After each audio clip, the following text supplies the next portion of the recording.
জানিয়ে দিব এই মুহূর্তে পাওয়া সর্বশেষ বাংলা সংবাদ। শুরুতেই শিরোনাম। একসঙ্গে গোটা দেশে ঢাকা সহ ৬৪ জেলার সদর থেকে উপজেলা পর্যন্ত মিটিং মিছিল করার পরিকল্পনা করেছে আওয়ামী লীগ। এদিকে সারা দেশে যৌথ বাহিনীর অভিযানে ২০৪ জনকে আটক করেছে সেনাবাহিনী। এরপরই জানাবো আওয়ামী লীগ নিষিদ্ধ ও বিএনপির সঙ্গে সম্পর্কের বিষয়ে যা বললেন জামায়াত সেক্রেটারি।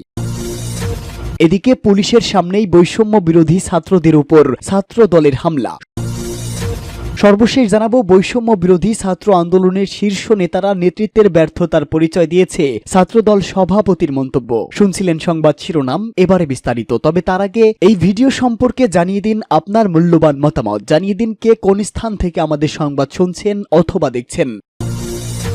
ইউনূস সরকারের বিরুদ্ধে সদলবলে পথে নামার পরিকল্পনা করেছে আওয়ামী লীগ। শহরের ওয়ার্ড এবং গ্রামাঞ্চলে উপজেলা স্তর পর্যন্ত পার্টি ও দলের ছাত্র, শিক্ষক, শ্রমিক, কৃষক সহ সব অঙ্গ সংগঠনকে এই পরিকল্পনার কথা জানিয়ে প্রস্তুত থাকতে বলেছে আওয়ামী লীগের শীর্ষ নেতৃত্ব। বলা হয়েছে, দলনেত্রী শেখ হাসিনা যে কোনো দিন পথে নামার নির্দেশ দিতে পারেন, তার নির্দেশ আসা মাত্র পথে নামতে হবে। চলতি সপ্তাহের শুরুতে দেশে ও বিদেশের বাইরে থাকা আওয়ামী লীগের জাতীয় স্তরের নেতারা ৩ দিন ধরে কয়েক দফা বৈঠক করেছেন। হাসিনা ওই বৈঠকগুলোতে হাজির ছিলেন না। আওয়ামী লীগের সাধারণ সম্পাদক ওবায়দুল কাদের অসুস্থ। গত নভেম্বর পর্যন্ত তিনি দেশেই আত্মগোপন করেছিলেন। চিকিৎসার প্রয়োজনে নভেম্বরের শেষ দিকে দেশ ছাড়েন বলে খবর পাওয়া যায়। হাসিনা তাকে আপাতত বিশ্রামে থাকার পরামর্শ দিয়েছেন, ফলে ৩ দিনের ম্যারাথন বৈঠকে ছিলেন না তিনি। এখন দলের সাংগঠনিক বিষয় নেতৃত্বের সঙ্গে নিয়মিত যোগাযোগ রাখেন যুগ্ম সাধারণ সম্পাদকেরা। ৩ দিনের পর্যালোচনা বৈঠকে দেশের পরিস্থিতির চুলচেরা বিশ্লেষণ করেন নেতারা। নানা সূত্র থেকে পাওয়া তথ্য বিশ্লেষণ করা হয় বৈঠকে। ৫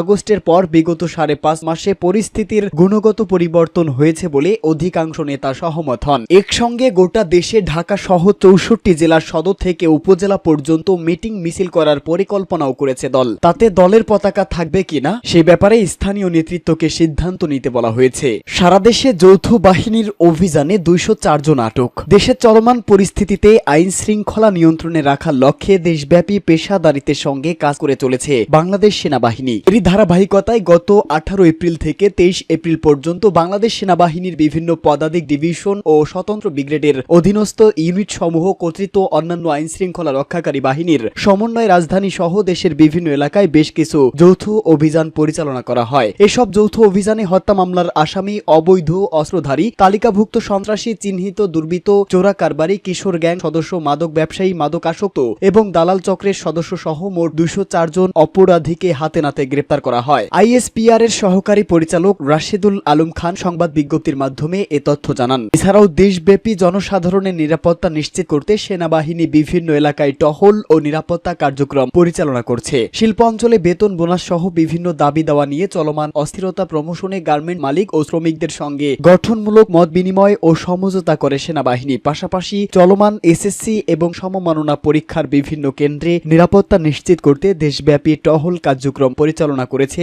বাংলাদেশ সেনাবাহিনী। আওয়ামী লীগ নিষিদ্ধ ও বিএনপির সঙ্গে সম্পর্কের বিষয়ে যা বললেন জামায়াতের সেক্রেটারি। বাংলাদেশ জামায়াত ইসলামের সেক্রেটারি জেনারেল অধ্যাপক মিয়া গোলাম পরোয়ার বলেছেন, বিএনপি একটি রাজনৈতিক দল। রাজনৈতিক দল হিসাবে যে বন্ধুত্বপূর্ণ ও সৌহার্দ্যপূর্ণ সম্পর্ক থাকার সেটাই আছে। জোট হওয়ার মতো প্রতিক্রিয়া যখন এসে যাবে তখন আমরা সিদ্ধান্ত নেব। সম্প্রতি রাজধানীর মগবাজারে জামায়াতের কেন্দ্রীয় কার্যালয়ে অধ্যাপক মিয়া গোলাম পরোয়ার যুগান্তরকে একান্ত সাক্ষাৎকার দেন। প্রায় ঘণ্টাব্যাপী সাক্ষাৎকারে দেশের চলমান পরিস্থিতি, সংসদ নির্বাচন, সংস্কার, নির্বাচন প্রস্তুতি, বিএনপির সঙ্গে সম্পর্ক, জোট, দলের নিবন্ধন ও আওয়ামী ইস্যুতে নানা বিষয়ে খোলামেলা কথা বলেন জামায়াতের সেক্রেটারি জেনারেল মিয়া গোলাম পরোয়ার। তিনি বলেন, অন্তর্বর্তীকালীন সরকার প্রয়োজনীয় সংস্কার শেষ করে দ্রুত নির্বাচনের পথে হাঁটবে। ৩০০ আসনে নির্বাচন করার প্রস্তুতি নিচ্ছে জামায়াত। মাঠে ময়দানে গণসংযোগ, জনগণের দুঃখ কষ্টে পাশে দাঁড়ানো ও অন্তর জয় করার যে দায়িত্ব, সেক্ষেত্রে যারা প্রার্থী হিসাবে সম্ভাব্য আলোচনা এসেছেন তাদের দিয়েছি। বর্তমানে দলের নিবন্ধনে বিষয়টি আদালতে পেন্ডিং আছে। আশা করি ন্যায় বিচার পাবো এবং দাঁড়িপাল্লা প্রতীক পাবো। তিনি মনে করেন, যথেষ্ট জনপ্রিয়তার অবস্থানে জামায়াত এখন সময় পার করছে। সুষ্ঠু, অবাধ ও নিরপেক্ষ নির্বাচনে জনগণ মতামত দিলে সেই ফলাফলেরই প্রতিফলন ঘটবে। জনগণ যদি ভোট দিয়ে জামায়াতকে রাষ্ট্র ক্ষমতার দায়িত্ব দেয়, তাহলে প্রত্যাশা অনুযায়ী রাষ্ট্র গঠন করা তাদের কাছে বড় চ্যালেঞ্জ। সেভাবে প্রস্তুতি প্রস্তুতি নিচ্ছেন। আগামী নির্বাচনে জামায়াতের বড় চ্যালেঞ্জ কি জানতে চাইলে তিনি বলেন, চ্যালেঞ্জ হলো নির্বাচন নিরপেক্ষ করা, মানুষ নির্ভয়ে ভোট কেন্দ্রে যাবে, পেশি শক্তি এবং কালো টাকার ছবল থেকে মুক্ত হয়ে স্বাধীনভাবে তার পছন্দের প্রার্থীকে ভোট দিতে পারবে। এটা দেশের জন্য বড় চ্যালেঞ্জ। একই সঙ্গে জামায়াতের চ্যালেঞ্জ হলো জনগণ যদি ভোট দিয়ে আমাদের রাষ্ট্র ক্ষমতার দায়িত্ব দেয় তাহলে জনগণের প্রত্যাশার যে রাষ্ট্র সেটা গঠন করাটা আমাদের কাছে বড় চ্যালেঞ্জ, সেভাবে প্রস্তুতি নিচ্ছি। পুলিশের সামনেই বৈষম্য বিরোধী ছাত্রদের উপর ছাত্র দলের হামলা। জুলাই আগস্ট গ্রাফিতে অঙ্কন মুছে ফেলা নিয়ে দ্বন্দ্বের জেরে পুলিশের সামনেই বৈষম্য বিরোধী ছাত্রদের উপর হামলার অভিযোগ উঠেছে ছাত্র দলের নেতাকর্মীদের বিরুদ্ধে।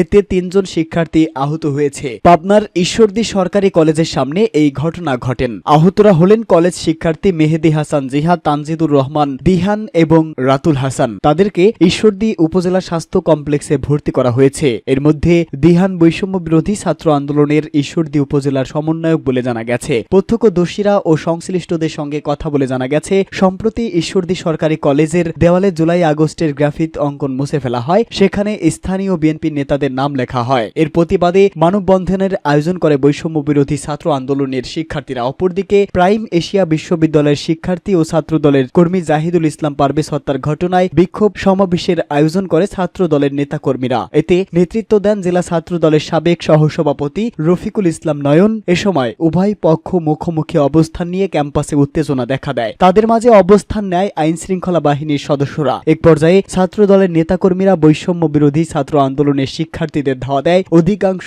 দৌড়ে পালিয়ে গেলেও কয়েকজন আহত হন। বৈষম্য বিরোধী ছাত্র আন্দোলনের শীর্ষ নেতারা নেতৃত্বের ব্যর্থতার পরিচয় দিয়েছে ছাত্রদল সভাপতি। ছাত্রদলের সভাপতি রাকিবুল ইসলাম রাকিব বলেছেন, বৈষম্য বিরোধী আন্দোলনের শীর্ষ নেতারা নেতৃত্বের ব্যর্থতার পরিচয় দিয়েছেন। তারা দায়সারা গোছের কথা বলেছে। পারভেজ হত্যাকাণ্ড নিয়ে মিথ্যাচার করায় সাধারণ শিক্ষার্থীদের অবস্থার সংকট দেখা দিয়েছে। ময়মনসিংহের ভালুকায় নিহত পারভেজের বাড়িতে গিয়ে এসব কথা বলেন তিনি। এ সময় ছাত্রদল সভাপতি যে কোনো ঘটনায় তাদেরকে সঠিক তথ্য প্রদান এবং যে কোনো হত্যাকাণ্ডের বিরুদ্ধে সোচ্চার হওয়ার আহ্বান জানান। এছাড়া সঠিক তদন্তের মাধ্যমে পারভেজের খুনিদের দৃষ্টান্তমূলক শাস্তি নিশ্চিত হয়, তারা সে ভূমিকা পালন করবে বলে তিনি বিশ্বাস করেন। এর আগে বিরুনিয়া ইউনিয়নের কাইচান গ্রামে পৌঁছেই নিহত পারভেজের কবর জিয়ারত করেন ছাত্রদল সভাপতি। পরে পারভেজের বাবা ও মায়ের সঙ্গে কথা বলেন তিনি। এ সময় ছাত্রদল সভাপতিকে পেয়ে আবেগ আপ্লুত হয়ে পড়েন নিহত পারভেজের পরিবারের সদস্যরা।